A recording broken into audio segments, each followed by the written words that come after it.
Hey guys, today is John chapter 7. God, we need you.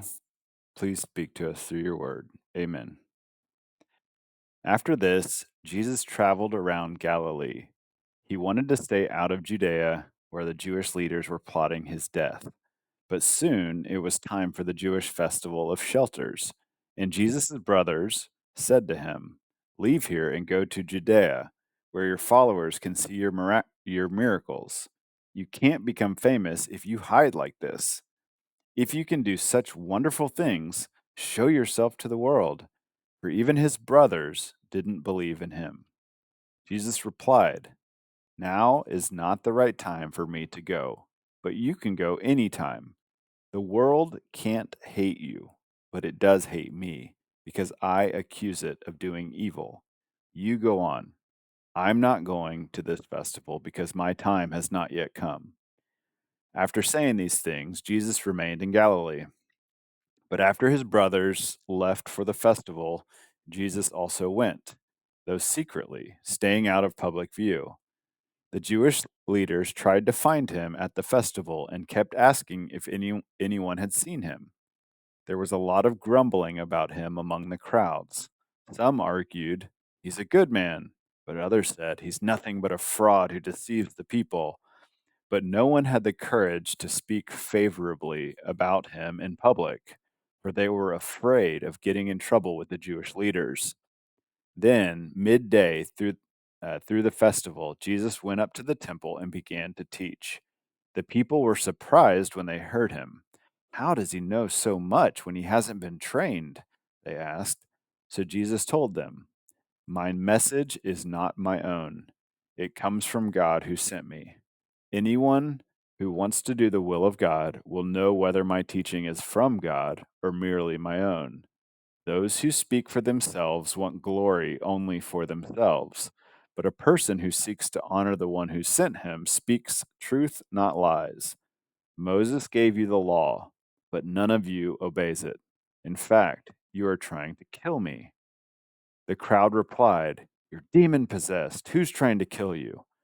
Jesus replied, "I did one miracle on the Sabbath, and you were amazed. But you work on the Sabbath too when you obey Moses' law of circumcision." Actually, this tradition of circumcision began with the patriarchs long ago, long before the law of Moses. For if the correct time for circumcising your son falls on the Sabbath, you go ahead and do it so as not to break the law of Moses.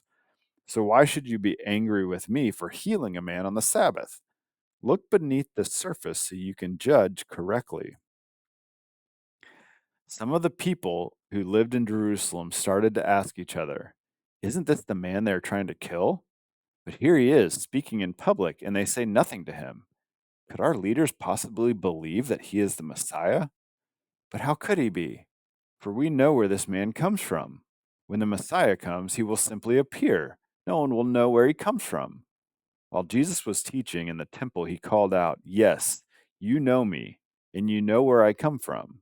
But I'm not here on my own. The one who sent me is true, and you don't know him. But I know him because I come from him, and he sent me to you." Then the leaders tried to arrest him, but no one laid a hand on him because his time had not yet come. Many among the crowds at the temple believed in him.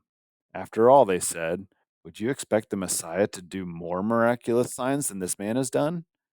When the Pharisees heard that the crowds were whispering such things, they and the leading priests sent temple guards to arrest Jesus. But Jesus told them, "I will be with you only a little longer.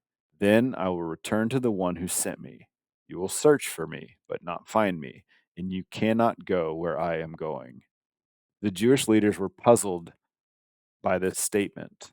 "Where is he planning to go?" they asked. "Is he planning on leaving the country and going to the Jews in other lands? Maybe he will even teach the Greeks. What does he mean when he says, 'You will search for me but not find me, and you cannot go where I am going'?" On the last day, the climax of the festival, Jesus stood and shouted to the crowds, "Anyone who is thirsty may come to me. Anyone who believes in me may come and drink. For the scriptures declare rivers of living water will flow from his heart. When he said living water, he was speaking of the Spirit who would be given to everyone believing in him. But the Spirit has not yet been given because Jesus had not yet entered into his glory. When the crowds heard him say this, some of them declared, "Surely this man is the prophet we've been expecting." And others said, "He is the Messiah." Still others said, "But he can't be.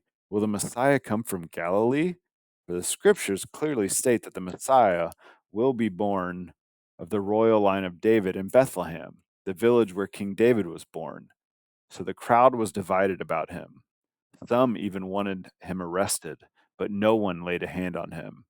When the temple guards returned without having arrested Jesus, the leading priests and Pharisees demanded, "Why didn't you bring him in?" "We have never heard anyone speak like this," the guards responded. "Have you been led astray too?" the Pharisees mocked. "Is there a single one of us rulers or Pharisees who believes in him?" This foolish crowd follows him, but they are ignorant of the law. God's curse is on them. Then Nicodemus, the leader who had met with Jesus earlier, spoke up. "Is it legal to convict a man before he is given a hearing?" he asked. They replied, "Are you from Galilee too? Search the scriptures and see for yourself. No prophet ever comes from Galilee." Then the meeting broke up and everybody went home. God, thank you. Amen.